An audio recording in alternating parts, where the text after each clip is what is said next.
Oke, mari kita dengarkan kedunguan, kelucuan, kegoblokan, ketololan, keresahan, kekocakan beliau yakni Al-Mukarram. Ya, Al-Mukarram si Bahar bin Sengit. Sengit sekali, ini sekarang udah nggak sengit lagi ya. Tes DNA, udah bilang kalau mau tes DNA 2 syaratnya. 1, bisakah ente orang yang ngajak tes DNA ini menggali kuburnya Rasulullah, ambil darah beliau, nanti cocokkan sama kita orang. Gali makam Rasulullah Shallallahu Alaihi Wasallam. Kira-kira itu syarat mustahil nggak? Itu syarat yang masuk akal atau syarat yang mustahil? Kira-kira, coba pikir. Ya, sama-sama kita ke laboratorium rumah sakit. Anda udah cek rumah sakit Mangun Cipto Mangunkusumo. Biayanya Anda yang bayar. Ini bukan masalah biaya. Ente nampak kali panik. Ini bukan masalah biaya. Ya. Masalahnya ente-ente nih yang panik-panik nih.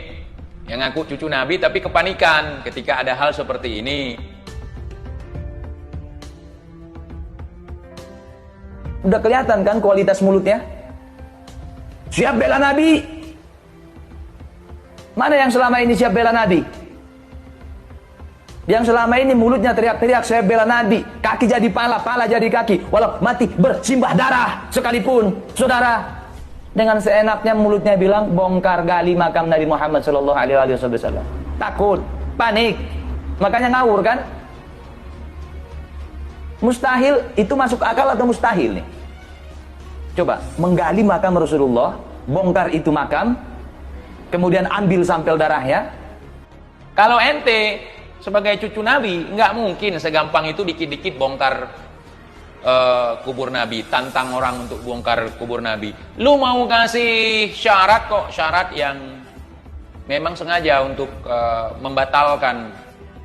Kalau yang diomongin sama si Bahar, itu bukan cuma mustahil, tapi itu kurang ajar. Kurang ajar lah itu kepada Rasulullah. Kira-kira ya, saya mau nanya, kira-kira seandainya ada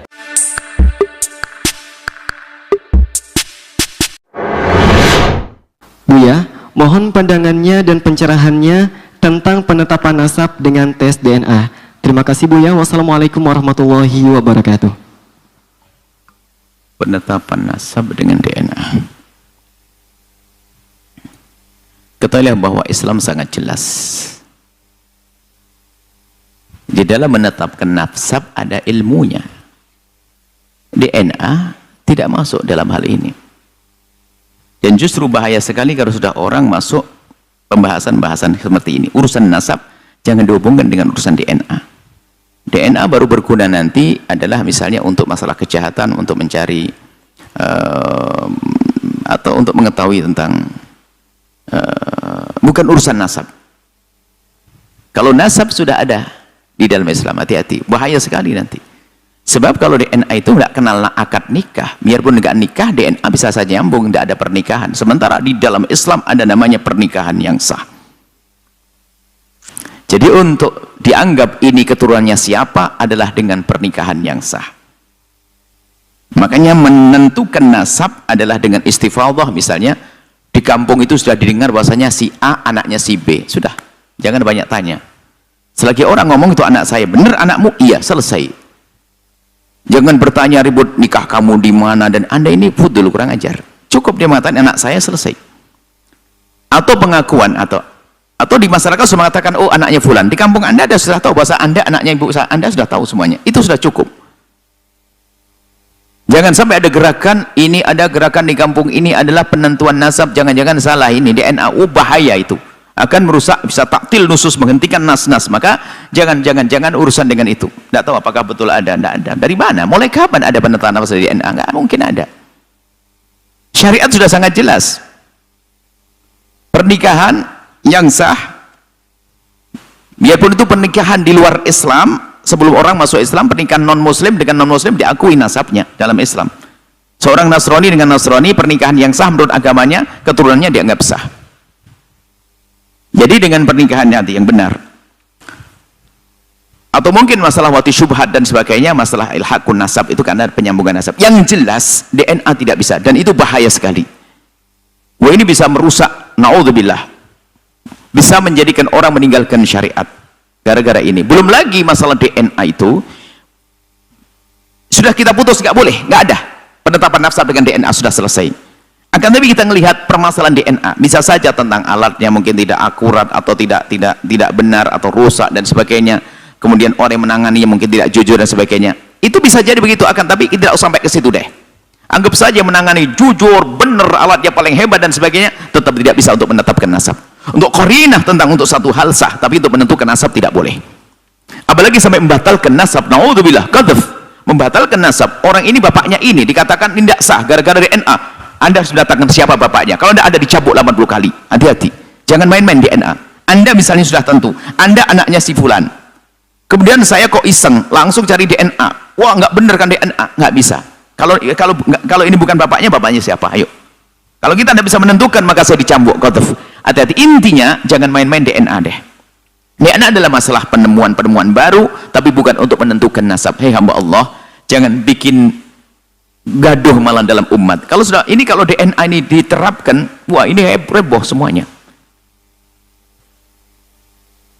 Sementara lihat, di dalam Islam itu ada tentang saksi dalam urusan kejahatan, perzinahan, 4 saksi, banyak hal, macam-macam. Jadi harus hati-hati penentuan. Menafikan nasab pun dalam Islam harus hati-hati, nggak gampang menafikan nasab. Dalam urusan li'an misalnya, menafikan nasab hati-hati. Menentukan nasab adalah ada rambu-rambunya. Maka ingat, kalau sudah kita yakini bahasanya orang itu nasabnya sambung, sudah, Anda jangan banyak tanya. Jangan Anda meragukan. Kalau Anda meragukan, Anda menuduh dia berzina. Naudzubillah. Nuduh orang berzina adalah dosa. Ya, mohon maafin, saya tidak tahu apakah betul masalah DNA. Dari mana masalah DNA? Ini aneh sekali, nggak masuk pembahasan para ulama, nggak akan membahas masalah itu sebagai penetapan nasab. Tidak akan ada. Karena apa? Bukan begitu cara menetapkan nasab. Bahkan itu kalau diterapkan malah membahayakan. Sehingga besok bisa gerakan di kampung ini adalah tes DNA. Waduh, kacau, orang deg-degan. Biarpun yang nikahnya benar, nggak ada masalah, pasti deg-degan. Dan bukan begitu Islam. Hati-hati ya, mohon maaf lah. Tidak mungkin, saya tidak percaya. Mungkin Anda salah. Nah, mana ada penentuan nasab dengan DNA? Mana? Tidak ada itu semuanya. Penentuan nasab adalah dengan istifadah. Kalau sudah di kampung itu anaknya dia, maka itu selesai. Jangan, jadi tidak diperkenankan sama sekali menentukan nasab dengan DNA sama sekali. Dan tidak perlu kita masuk ke wilayah itu. Baik untuk membuktikan hanya sekedar coba-coba. Karena kalau sekedar coba-coba, kalau giliran salah, maka kita akan suudzon kepada bapaknya sendiri. Naudzubillah. Dan jangan berkata tidak mungkin salah. Oh tidak. Masa mungkin salah? Sementara dalam Islam sudah sangat jelas ya. Mohon maaf ya, jangan main-main urusan itu, nggak ada lah, nggak akan ada dibahas masalah ini. Semoga Allah menjaga kita pada sesama tetap indah, husnudzon. Jangan sampai kita duga tetangga kita zina, itu kan zina, DNA-nya nggak cocok, itu zina, naudzubillah. Bahkan rancuh dunia ini dengan hal semacam itu. Cukup syariat Islam adalah indah, menjaga semuanya, insya Allah.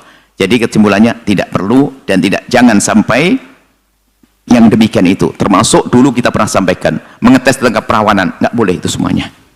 Itu dari pemikiran dari mana ngetes keperawanan. Orang hilang keperawanan bisa saja karena jatuh dan sebagainya. Hanya karena jatuh kemudian hilang keperawanannya lalu bilang zina. Oh, masya Allah, nggak ada itu semuanya. Islam indah, Islam indah. Makanya ketahuilah Islam, maka Anda akan mengerti bagaimana Anda menjelaskan tentang permasalahan umat. Insya Allah. Mohon maaf, insya Allah. Wallahu a'lam bishawab.